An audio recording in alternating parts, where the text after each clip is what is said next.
This company had more money than it could count, and a single leftover flag in old code deleted it all in the time it takes to watch a sitcom.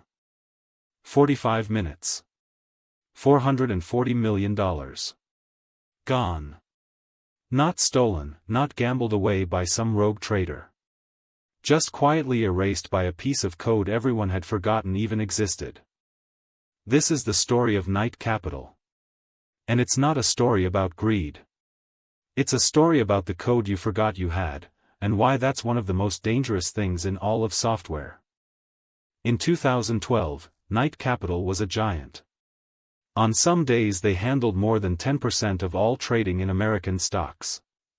They were the invisible plumbing behind the market, the firm that matched millions of buy and sell orders every single day. To do that, they ran automated trading software. Machines making decisions in milliseconds, faster than any human could blink. And like all software, it needed to be updated. The New York Stock Exchange was launching a new program called the Retail Liquidity Program. Knight had to update their system to support it. A routine change. The kind of deployment that happens every week at companies everywhere. So an engineer prepared the new code and pushed it out to Knight servers. There were 8 of them. And here's where the tiny mistake begins. The deployment was manual. The engineer copied the new code to each server by hand. And on one of those 8 servers, the update didn't take. 7 got the new code. 1 kept running the old version.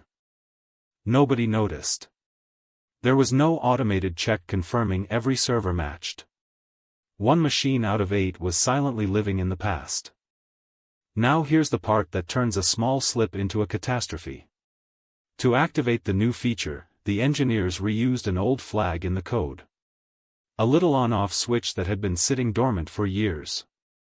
That flag used to control something completely different. An old, retired feature called power peg, a testing function from roughly 8 years earlier that was designed to rapidly buy and sell stocks to move prices around during tests. Power peg had been dead for years. Unused. Nobody expected it to ever run again. But the code was never deleted. It just sat there, quietly, in the code base, a loaded gun no one remembered loading. When the engineers repurposed that old flag for the new feature, they created a trap. On the 7 updated servers, flipping the flag triggered the new code. Fine. But on that one forgotten server still running the old software, flipping the same flag woke up power peg. And power peg did exactly what it was built to do: buy high, sell low, over and over, as fast as physically possible. On a real, live market. With real money. At 9:30 a.m., the market opened. And Knight's rogue server started firing orders into the exchange like a machine gun. Thousands of trades per second. Buying stocks at the ask price, instantly selling at the bid, losing a little on each one, millions of times over. In the first minute, it was already spiraling. In the first few minutes, tens of millions were gone. The system was hemorrhaging money faster than anyone in the building could comprehend. And this is where a second, deeper failure comes in. The team knew something was catastrophically wrong. But they couldn't tell what. There was no big red button. No clean way to just stop it. Worse, in their panic, they made the worst possible move. Assuming the new code was the problem, they rolled the new code back, off all 8 servers. Which meant the old power peg code was now running on all 8. They didn't put out the fire. They poured gasoline on it. For 45 agonizing minutes, Knight Capital sent millions of unintended orders into the market, touching more than 150 different stocks. They accumulated billions of dollars in positions they never meant to hold. By the time they finally killed the system, the damage was done. $440 million. A company that had taken decades to build, gutted in less time than your lunch break.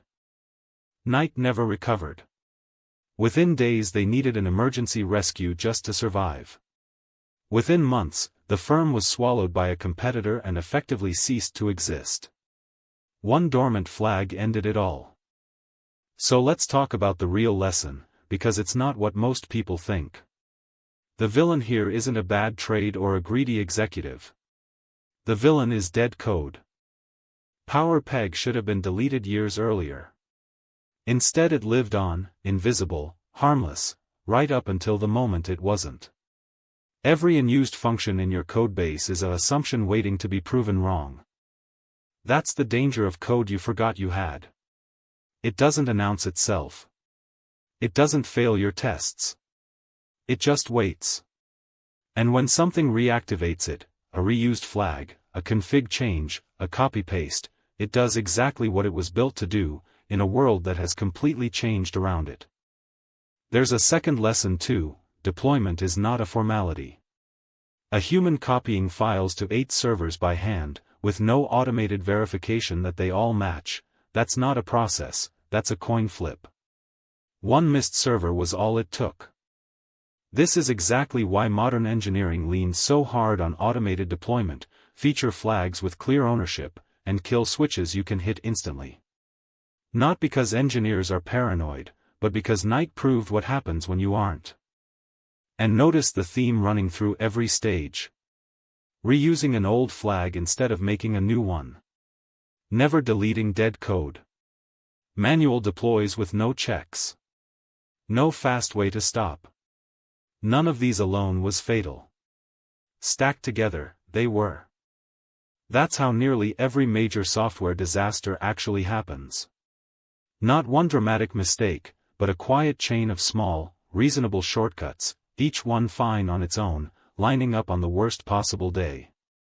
So the next time you leave an old feature in the codebase because deleting it feels risky, remember Knight Capital. The riskiest code isn't the code you're writing. It's the code you've forgotten, still sitting there, waiting for a flag to flip.